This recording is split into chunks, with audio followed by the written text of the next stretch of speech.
사랑합니다. 예루살렘 찬양대 오늘 제가 참 좋아하는 그 큰 일을 행하신 찬양을 하셨는데, 이 예루살렘 찬양대를 통해서 하나님이 큰 일을 하시기를 다시 한번 소망합니다.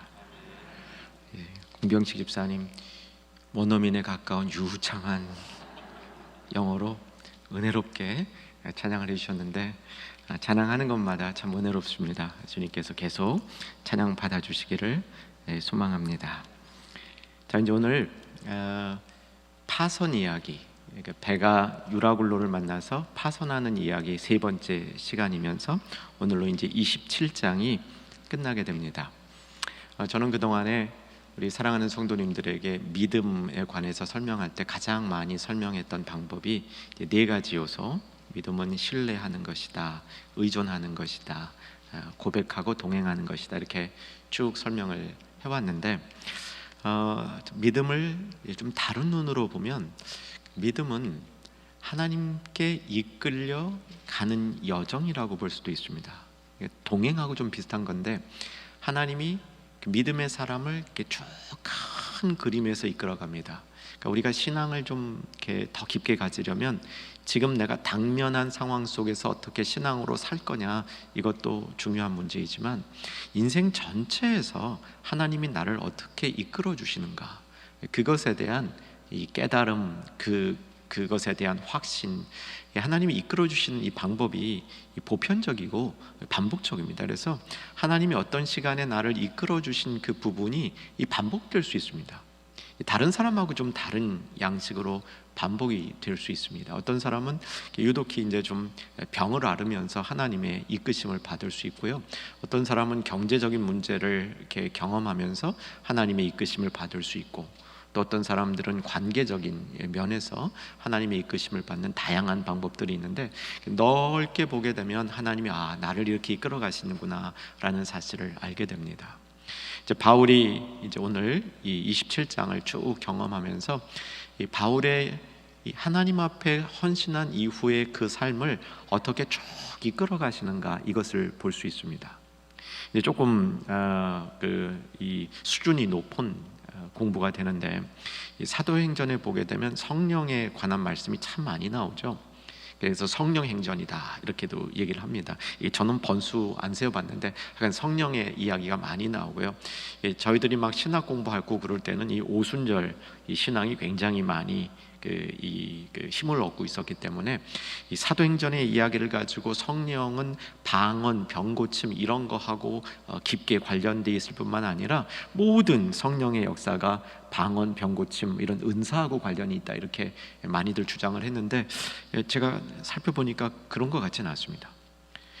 성령의 역사하고 병고침, 이게 이 기적 이런 것들이 연관은 돼 있어요. 그런데 무슨 수학 공식처럼 연관이 돼 있지는 분명히 않습니다. 그것보다 더 사도행전에 나오는 성령의 역사를 종합적으로 살펴보면 성령의 역사는 선교의 역사라고 볼 수 있습니다. 그러니까 복음이 이렇게 전진하는 것을 성령께서 주도하신다. 그러니까 선교의 지경이 확장될 때는 반드시 성령께서 역사하십니다. 그러니까 예를 들어 보면 에베소 도시에 큰 역사가 일어났지 않습니까? 사도행전 19장에 보면 그 장면이 나오는데 우리 다 공부한 겁니다. 바울이 말씀을 선포하고 특별히 두란노 서원을 만들어가고 거기서 밤낮으로 말씀을 선포하니까 이 도시가 막 뒤집어졌습니다. 그래서 바울이 몸에 지니고 있었던 이 머리에 쓰는 이 두건이나 앞치마를 가져가니까 그것만 갖고도 악귀들이 막 도망가는 그런 역사가 있었잖아요. 굉장히 큰 역사가 있었는데, 이때 성령이라는 단어가 한 번도 안 나와요. 이 에베소 사역 중에.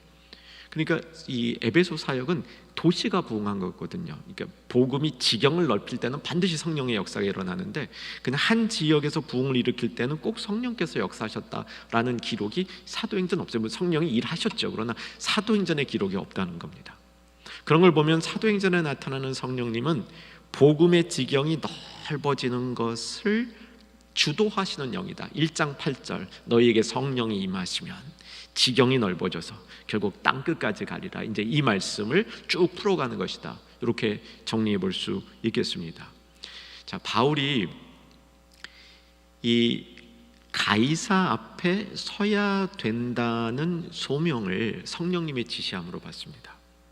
언제 이 지시함을 받냐면 에베소 시절부터 받아요. 그래서 이게 내가 로마로 가서 가이사 앞에 서야 되겠구나라는 이런 이 인식을 갖기 시작합니다.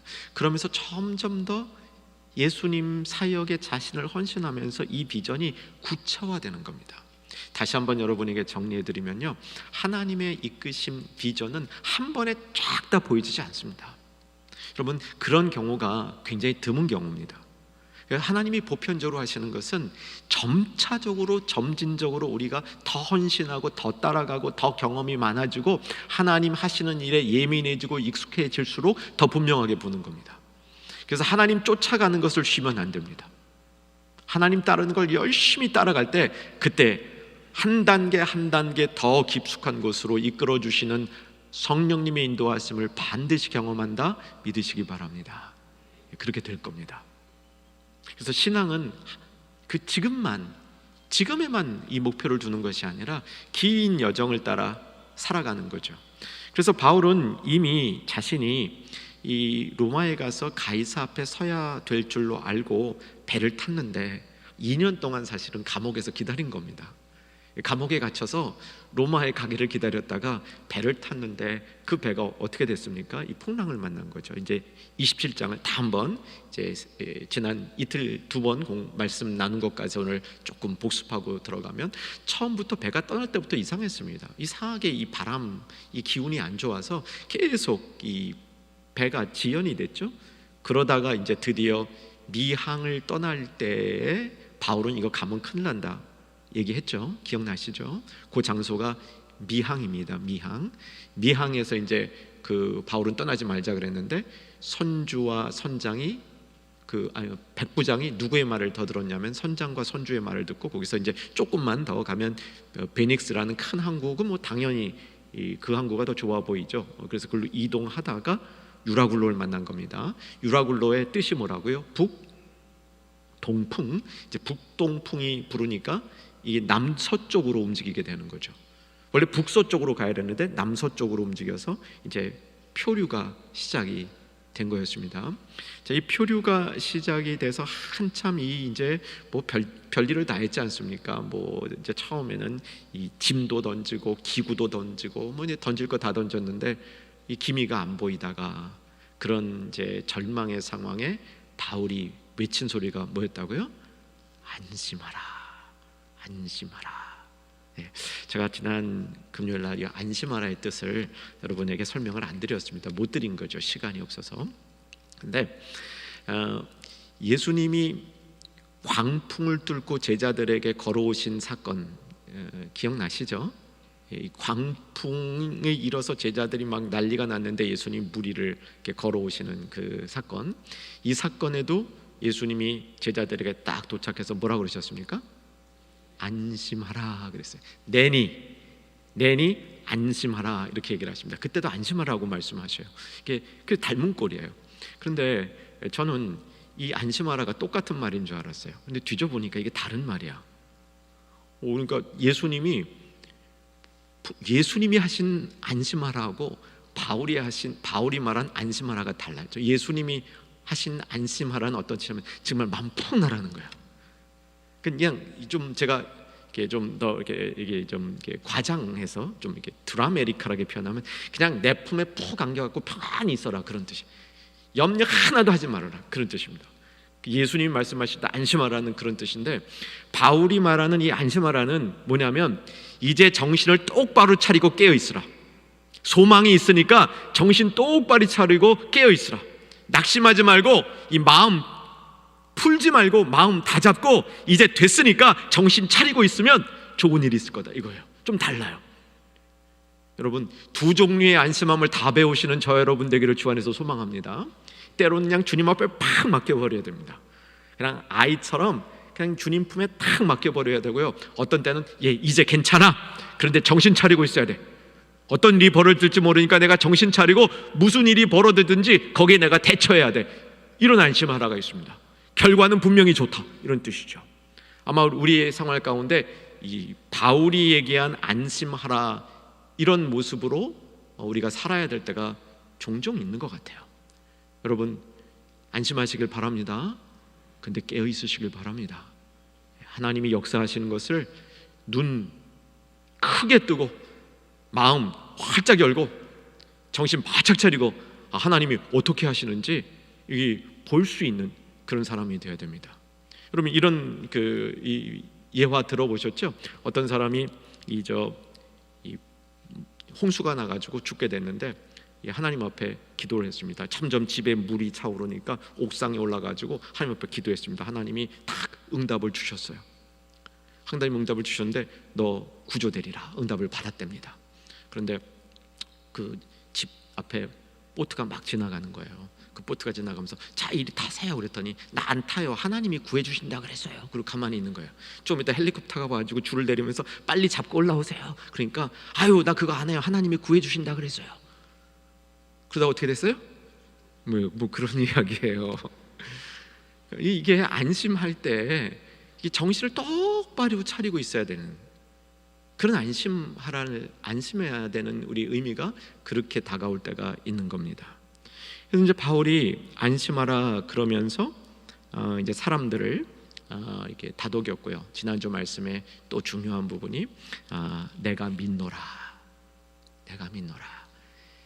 나에게 말씀하신 그 방법 그대로 이루어질 것을 믿노라. 이게 바울이 그런 고백을 했죠. 이제 오늘 그 다음 이야기입니다. 그리고 한 섬에 걸리리라, 여기까지 26절을 보면 한 섬에 걸리리라, 여기까지 예언을 한 것이죠. 자, 27절 오늘 본문으로 들어갑니다. 자, 27절 같이 한번 읽으십시다.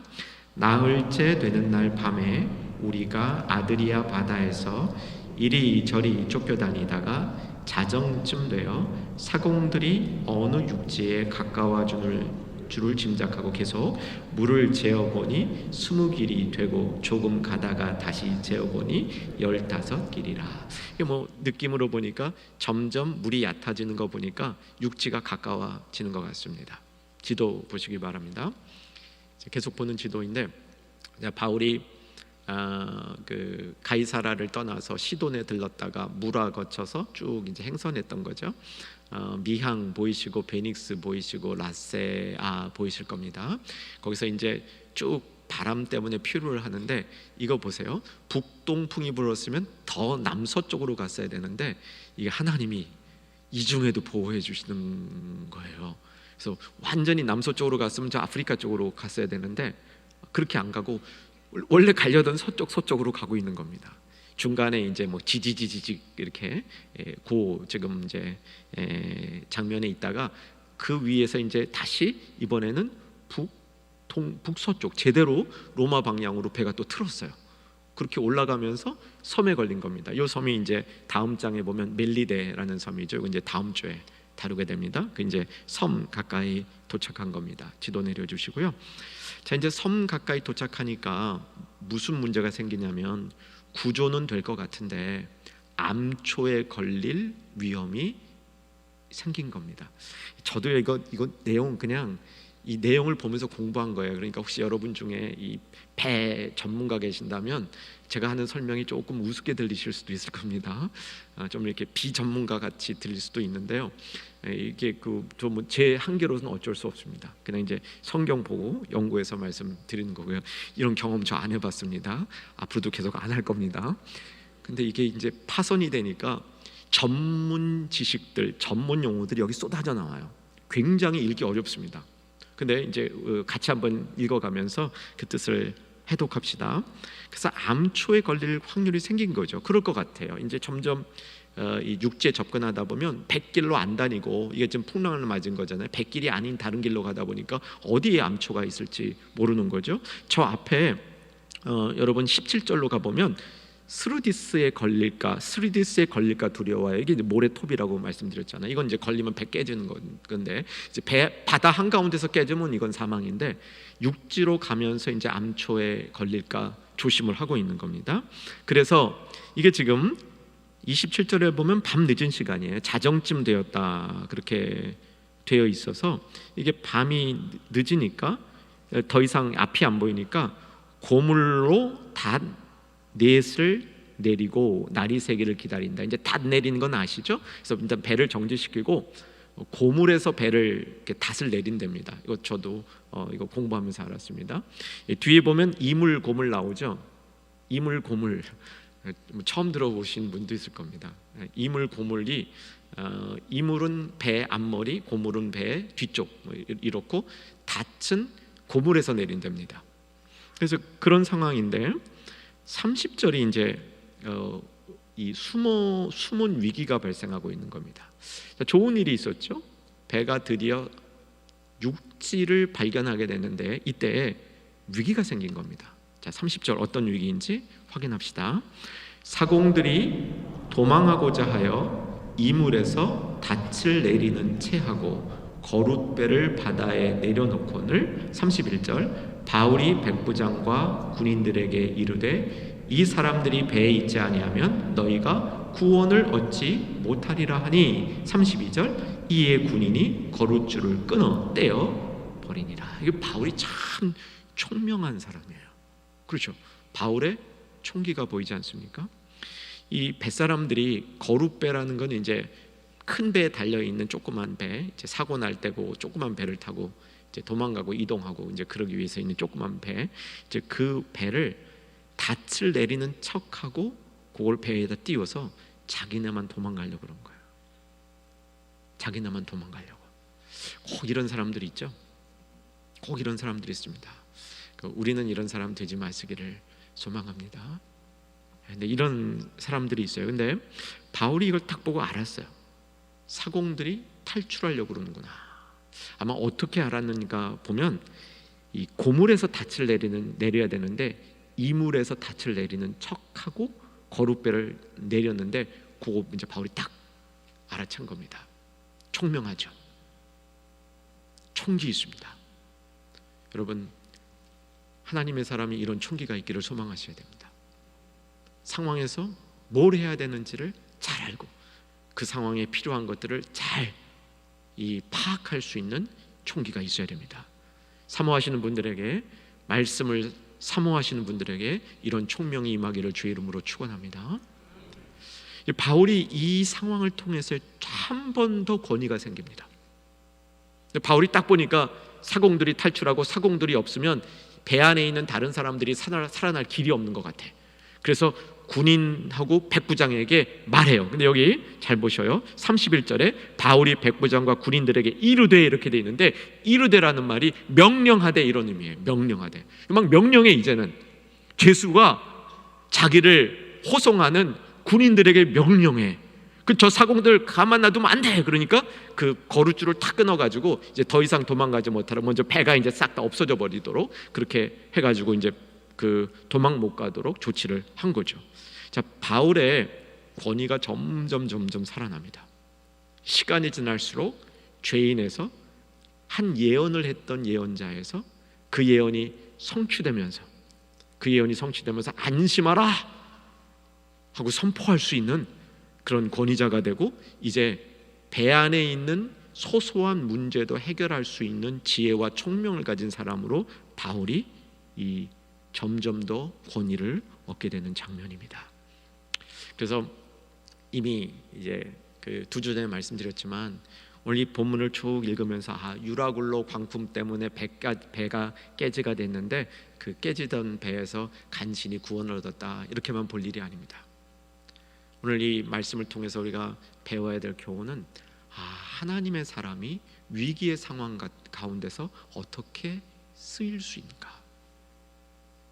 교회에서가 아니라 세상에서 위기의 상황 가운데 하나님의 사람이 어떻게 쓰일 수 있는가. 우리는 위기의 상황이 되면 지도자들, 앞서 있는 사람들이 이끌어간다고 생각합니다. 그런데 바울을 보니까 죄인도 그렇게 할 수 있습니다. 사슬에 묶인 자도 그렇게 할 수 있습니다. 왜? 영적인 권위가 있었으니까. 하나님이 다스리는 세상, 그 세상의 가장 중요한 원리를 알고 있기 때문에. 사랑하는 여러분, 저와 여러분 이렇게 좀 쓰임받기를 소망하십시다. 우리의 자녀들이 좀 이렇게 쓰임 받기를 기도하십시다. 이게 요나 때도 그랬고요. 예수님 그 풍랑 만날 때도 그렇고요. 이 풍랑 만나는 사건을 이렇게 잘 읽어보면 이게 아마 당시에는 굉장히 사람들에게 관심거리가 있는 이런 사건이었다 그래요. 풍랑 만나는 게. 요즘에 드라마 보게 되면 뭐 제일 많이 나오는 드라마 소재들이, 모르겠습니다. 저는 드라마를 직접 잘 안 보기 때문에 뭐 맨날 보니까 재벌 나오는 것 같고요. 형사나 검사 뭐 이런 사람들이 꼭 나와요. 조폭 이런 것들이 이제 굉장히 단골 메뉴로 등장을 하고 있는데, 그 당시에는 이 배가 파손되는 이야기들이 그런 인기 있는, 사람들에게 인기 있는 그런 이 사건이었대요. 근데 이제 이게 성경에 이런 얘기가 나오는 거 보면요, 배가 파손되는 상황이 꼭 이 시대 상황이에요. 이 시대 상황 가운데 하나님이 선택한 자들이 어떤 역할을 할 수 있는가, 어떻게 살아야 되는가, 그걸 보여주고 있습니다. 자, 이제 이렇게 사공들이 도망칠 수 없도록 조치가 끝났습니다. 그리고 이제 다음 날 아침 날이 이제 새기 시작했습니다. 자, 33절 같이 읽겠습니다. 읽습니다. 날이 새어가매 바울이 여러 사람에게 음식 먹기를 권하여 이르되 너희가 기다리며 먹지 못하고 줄인지가 오늘까지 굉장히 오랫동안 굶었네요. 여러분, 열 나흘 동안 금식해 보신 분, 금식이 아니라 구음식입니다. 이거는 어쩔 수 없이 못 먹은 겁니다. 그죠? 만만치 않을 것 같아요. 굉장히 배고팠을 것 같습니다. 아주 이 지칠 대로 지쳤을 것 같아요. 자, 34절 제가 읽어드릴게요. 바울이 음식 먹기를 권하노니 이것이 너희의 구원을 위한 것이요 너희 중에 머리카락 하나도 잃을 자가 없으리라, 그렇게 선포하는 겁니다. 이제 음식을 먹을 수 있게 됐다, 이건 상황이 꽤 좋아졌다는 뜻입니다. 상황이 꽤 좋아졌고, 사랑하는 여러분, 힘드신 일 있으시잖아요. 너무 힘드신 일 있으면요, 일단 드세요. 일단 드세요. 제가 경험해 보니까 이 기도도 기운이 있어야 잘 되더라고요. 그래서 너무 배고파가지고 너무 기운 빠지면 이게 영적인 일도 잘 안 돼요. 이 엘리야도 그러지 않았어요? 엘리야가 도망가는데 급급해가지고 자기 살려고 막 그냥 도망만 열심히 하다 보니까 이게 못 먹고 너무 지쳤어. 그래갖고 그냥 그 그늘에 누워가지고 이제 아이고 나 좀 이제 다 끝났습니다 이러고 있잖아요. 근데 하나님이 엘리야에게 힘 주실 때 일단 먹이죠. 먹여요 일단. 바울도 이게 이제 어려운 상황이 끝났다는 걸 보여주면서 이 먹도록 해줍니다. 그래서 먹는 가운데 힘을 얻도록 도와준 거죠. 자, 이제 음식을 먹으리라 하면서 너희 가운데 머리카락 하나라도 잃을 자가 없으리라 하고, 그다음 이제 35절 같이 한번 읽겠습니다. 시작. 떡을 가져다가 모든 사람 앞에서 하나님께 축사하고 떼어 먹기를 시작하매. 자, 하나님께 축사하고 떼어 먹었다. 이게 이제 식사기도 했다 이렇게 볼 수도 있는데, 축사하고 떼어 먹었다, 이 용어가 어디서 나오는 용어죠? 오병이어에 나오는 용어죠. 그리고 또 어디서 나옵니까? 성찬하실 때 나온 용어죠. 자, 이거 오늘 문제지에 있습니다. 네, 문제지에 있으니까 이 내용은 잘 알아두셔야 돼요. 자, 지금 이게 보니까 그냥 식사하고 있는 게 아닙니다.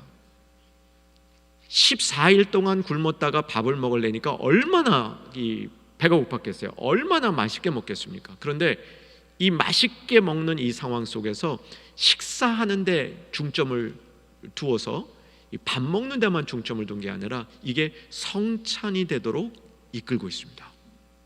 참 흥미로운 자리죠. 오늘 이 부분을 조금 좀 자세히 살펴볼 수 있기를 바랍니다. 한번 이 장면을 먼저 연상해 보시고요. 뱃속에서 성찬이 벌어지고 있는 겁니다. 멋있죠? 괜찮은 것 같아요. 여러분, 오병이어의 기적하고 한번 비교해 볼까요? 오병이어의 기적. 자, 오병이어의 기적은 어느 환경 속에서 이루어졌습니까? 들판에서 이루어졌죠. 들판에서 이루어졌고요. 예수님을 따르던 무리들이 말씀을 흠뻑 먹었는데 육의 양식이 없어서 배가 고팠던 겁니다. 그들에게 없는 곳에서 음식을 예수님이 만들어준 게 오병이어의 기적이죠. 근데 배 안에서 있었던 이 성찬을 한번 보십시오. 장소가 뱃속이고요. 이들은 음식이 없었습니까? 많았습니까? 많은 정도가 아니었어요. 이 배가 무슨 배라고요? 곡물 싣고 가는 배일 가능성이 대단히 높습니다. 뒤에도 그 흔적이 나와요. 나중에 이 곡물들을 다 집어 던져버려요. 그만큼 이제 이 배에는 곡물이 가득했는데, 아무리 가득하면 뭐 합니까? 상황이 먹을 수가 없었는데, 그런데 상황이 바뀌는 기적을 일으키면서 식사, 이 성찬이 시작이 되는 겁니다. 그러니까 이 기적이 좀 다르죠. 기적의 종류가 다른데 어쨌든 축사하고 떼어 나누었다. 그리고요, 여러분 그 38절을 보면 38절을 보면 배부르게 먹었습니다. 배부르게 먹고 밀을 바다에 엄청 버려버렸습니다. 그러니까 이것도 오병이어에서 배불리 먹고 얼만큼 남았다고요? 몇 광줄이? 12광줄이 남은 거랑 이게 좀 연상이 되죠. 그러니까 이게 배 안에서 있었던 성찬이라는 이 의미를 충분히 보여주고 있는 이 대목입니다. 자, 이 배 안에서 이 성찬을 하고 있습니다. 떡을 떼어서 나누어 주면서 그것을 사람들이 배불리 먹고 있는 이 장면을 한번 쭉 연상해 보시기 바랍니다.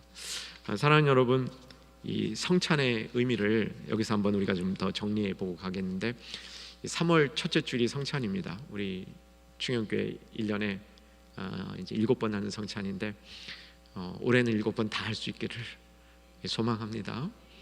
이 성찬의 은혜가 우리에게 성찬에 참여하는 만큼 더해 줄 수 있기를 주 안에서 소망합니다. 여러분 이 시간에 한번 마음속에 소망해 보십시오. 올해는 7번 성찬 가운데 내가 다 은혜 받으리라. 은혜는 주셔야 받는 거니까 주님 은혜 주시기를 소망합니다. 이런 마음의 준비를 벌써부터 할 수 있기를 기대합니다. 여러분 이제 성찬이 어떤 의미를 갖고 있는지 오늘 본문을 통해서 우리의 성찬을 한번 정리해 봤으면 좋겠습니다. 자, 성찬은 이 참여자들이 하나가 되는 게 참 중요합니다.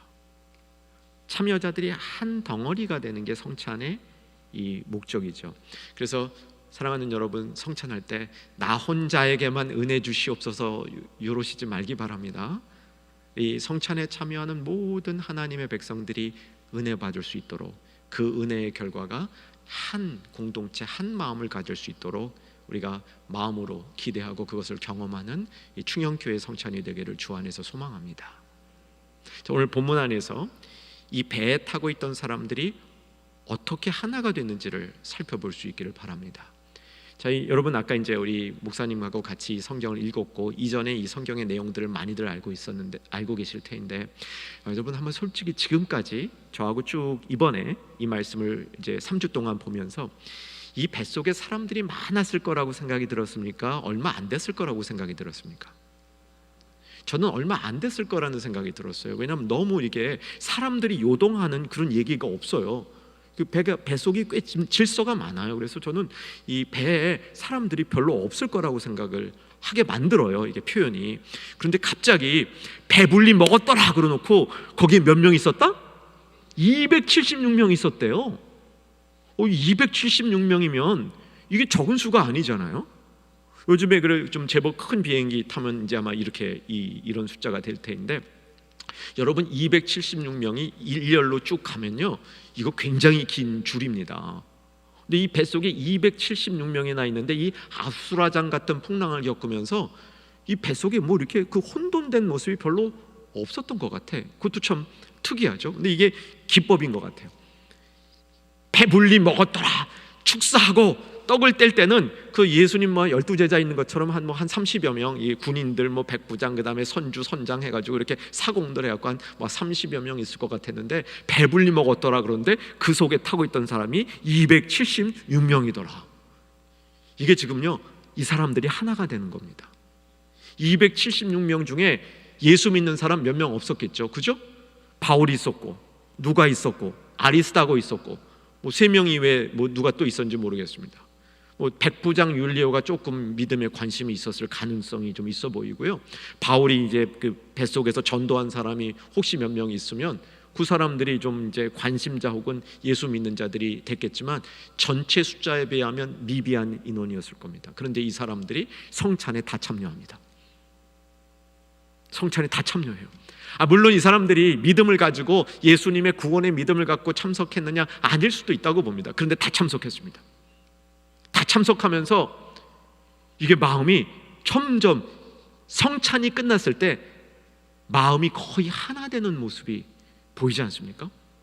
여러분, 성찬에는 이런 능력이 있습니다. 각양각색의 다양한 배경을 가지고, 다양한 인생 경험을 가지고, 어쩌면 민족들도 다양한 사람들이 있었을 테인데 그 사람들이 성찬에 참여하는 순간 이게 한 덩어리가 되는 역사가 일어났던 것이죠. 여러분, 우리가 하는 성찬은, 지금 이 땅에서 하는 성찬은 좀 불완전한 게 있어서 우리도 잘 하나 되지 못할 때가 있습니다.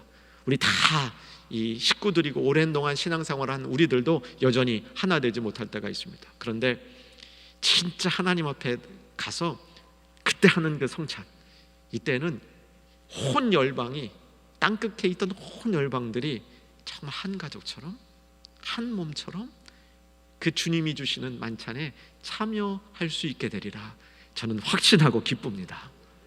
여러분, 그때를 우리가 바라보면서 지금의 우리의 모습들을 조금 더 주님 원하시는 모습으로, 우리의 마음의 태도들을 주님 원하시는 열린 마음으로 바꿔갈 수 있는, 조금 더 선교에 힘쓰는 마음이 우리 안에 들 수 있는 우리 모두가 되기를 주 안에서 소망합니다. 아주 특별한 성찬이었습니다. 배 안에서 14일 동안 굶다가 드디어 밥을 먹게 됐는데 다른 사람들은 여전히 긴가민가 했어요. 그래서 바울이 안심하고 먹으라 그러니까 그때 안심하고 그 받아 먹기 시작한 거예요. 먹다 보니까 배고프니까 자꾸 먹어서 배불리 먹은 겁니다. 276명이 식사를 하게 됐다, 이렇게 선포를 하는 거죠. 자, 그다음 이 성찬은 사람과 사람을 연결해 주는데, 성찬은 중요한 일을 준비하면서 사람을 단합시키기도 합니다.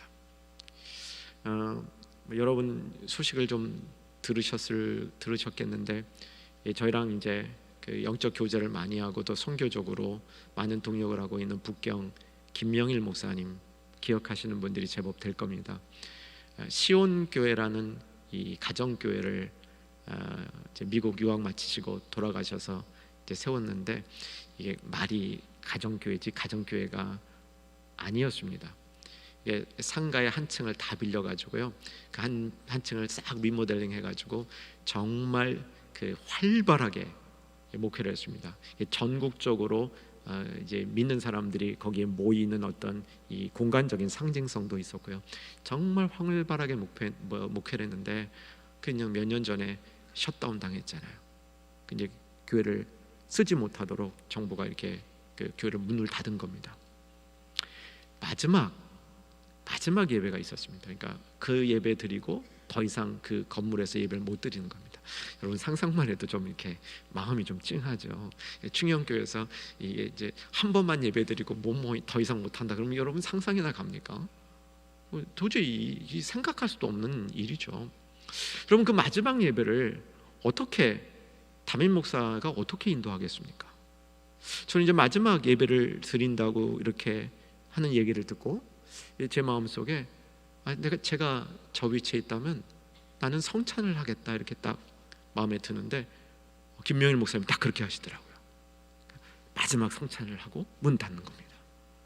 그게 뭐냐면 이제 다가올 어떤 일들, 더 큰 일들을 앞에 두고 이 성찬이라는 것은 성도와 성도를 연결하고 단합시키는 그런 힘이 있습니다. 물론 이분들은 이제 뒤에 다 구조가 됩니다.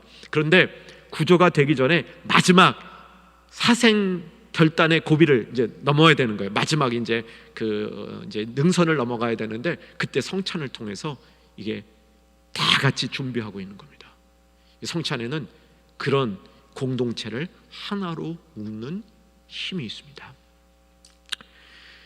그래서 성찬은 우리가 하나님과 결속되는 것이기 때문에 하나님과 결속되는 사람들끼리도 결속될 수 있도록 만드는 것이 성찬입니다. 자, 성찬은 또 뭐를 필요로 하냐면 성찬에 참여한 사람들은 주께서 다시 오실 때까지 주를 전하는 일을 해야 되겠다라는 결단을 하는 겁니다. 자, 고린도전서 12장 28절을 보십시다. 자, 고린도전서로 좀 이동해 주십시오. 거기 이제 성찬에 관한 가르침이 있는데 고린도전서 12장 26절. 고린도전서 12장 26절.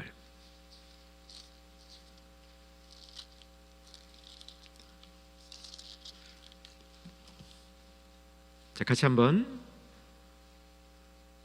고린도전서 11장 26절입니다. 12장이 아니고 11장 26절. 같이 읽으십시다. 너희가 이 떡을 먹으며 이 잔을 마실 때마다 주의 죽으심을 그가 오실 때까지 전하는 것이니라. 저희가 성찬할 때마다 제가 이 본문을 읽어드리는데 여러분 이제 귀로만 들었는데 오늘 이제 눈으로 같이 확인해 보시면 이 떡을 먹으며 이 잔을 마실 때마다 주의 죽으심을 그가 오실 때까지 뭐 하는 거? 전해야 돼요. 그래서 성찬에 참여해서 예수님과 결속된 사람들은 복음을 전할 임무를 가지고 있습니다. 자, 거기서 두 줄 밑으로 내려가 보면 28절. 자, 28절도 읽으십시다. 사람이 자기를 살피고 그 후에야 이 떡을 먹고 이 잔을 마실지니. 자신을 살펴야 됩니다. 오늘 배 안에서 성찬을 하면서 제가 확신하기는 배 안에 있는 사람들이 자기를 살폈던 것 같습니다. 자, 그래서 그 배 안에서 성찬을 한 다음에 이제 본문으로 다시 돌아오면 어떤 일이 벌어지냐면 점점 배가 육지로 가다가 드디어 배밑장이 바닥에 걸렸습니다.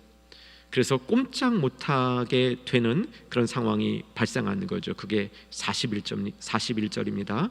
두 물이 합하여 흐르는 곳을 만나 배를 걸매. 그러니까 배밑장이 걸려졌어. 바닥에 걸렸다는 뜻입니다. 이 물은 부딪혀 움직일 수 없이 붙고 고물은 큰 물결에 깨어져 나가는 이제 배가 파손되기 시작한 겁니다. 그러니까 이제 다 배 밖으로 나와야 되는 겁니다. 그래서 각자 알아서 육지까지 이제 헤엄치든 뭐 이렇게 물건을 붙들고 가든 이제 각자 살아남아야 될 이런 단계가 왔고요. 이것은 사실은 이 전문가가 해석하는 걸 보니까 행운인 거래요. 배밑창이 걸린 거니까 이건 배가 바로 깨져나가는 게 아니고 배밑창이 걸려서 탈출할 수 있는 충분한 시간이 됐고 요 정도 되면 웬만한 사람들은 다 이제 수영해서 밖으로 빠져나갈 수 있는 그런 거리까지 접근이 됐다, 그런 뜻이랍니다. 그래서 이건 이제 일종의 구원의 이제 징조가 된 거죠. 근데 다 이제 각자 헤엄을 쳐야 되는데 이제 여기서 이제 마지막 위기가 발생한 겁니다. 자, 이때 죄수들을 풀어줄 거냐 안 풀어줄 거냐, 이게 문제가 된 겁니다. 당연히 군인들은 그렇죠. 죄수들을 풀어줄 수가 없지 않습니까? 아무리 상황이 그래도 죄수들을 풀어주면 이 죄수들이 중엔 수영 잘하는 사람도 있을 테인데 재빨리 수영해서 나가서 그냥 도망가 버리면 어떡해요? 그래서 이거는 그냥 죄수를 죽여버리는 것이 이게 법적으로 맞는 겁니다.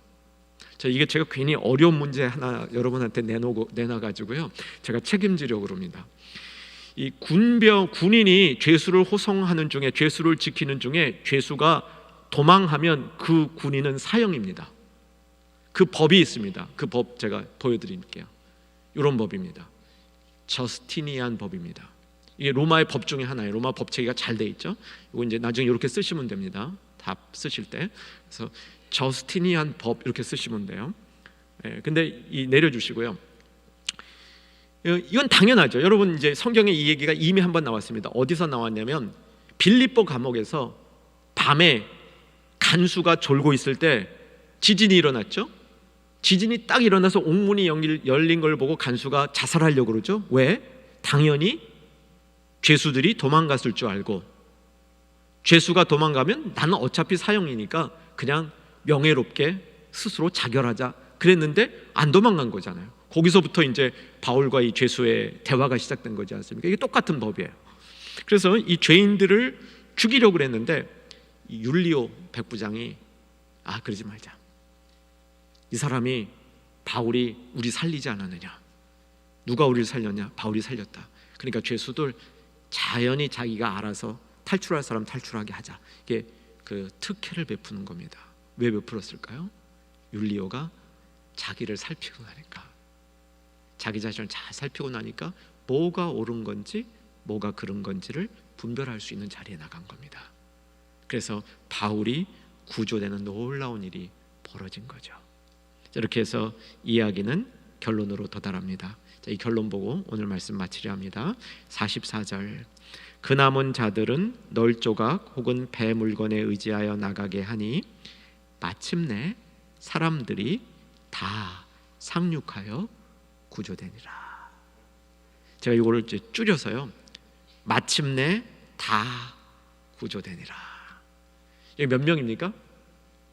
276명. 저도 이 부분 많이 생각해 봤어요. 왜 276명일까? 거기에 무슨 의미가 있을까? 이제 어떤 그 학자 보니까요, 1 더하기 2 더하기 3 더하기 해서 23까지 쭉 더해 나가면 276이래요. 그런 의미가 있대요. 근데 그건 전혀 아닌 것 같아요. 그런 건 아닌 것 같아요. 그러니까 276이라는 숫자에서 뭘 찾는 건 아닌 것 같은데, 정확한 수를 제공하고 있다는 건 뭐냐면 다 구조되는, 이게 영적으로 보면요, 하나님이 예비한 백성은 다 구조된다, 그런 뜻인 거예요. 하나님이 하나님의 백성으로 선택한 자는 어떤 방법을 써도 다 구조된다. 그 얘기를 바울이 경험하고 있는 겁니다.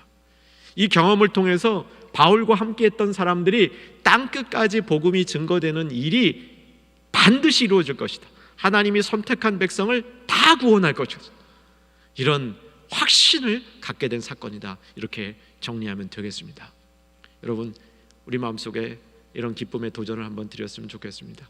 충영교회에 소속된, 충영교회에 등록된 성도들은 다 구원받으리라. 여러분이 있는 그 자리에 함께 일하는 분들, 또 여러분이 알고 있는 분들, 여러분의 가족들 다 구원되리라. 마침내 다 구원되리라. 이런 하나님의 비전을 소망으로 가지고 우리가 이 일에, 주님의 일에 계속 매진하는 우리 모두 될 수 있기를 주 안에서 소망합니다.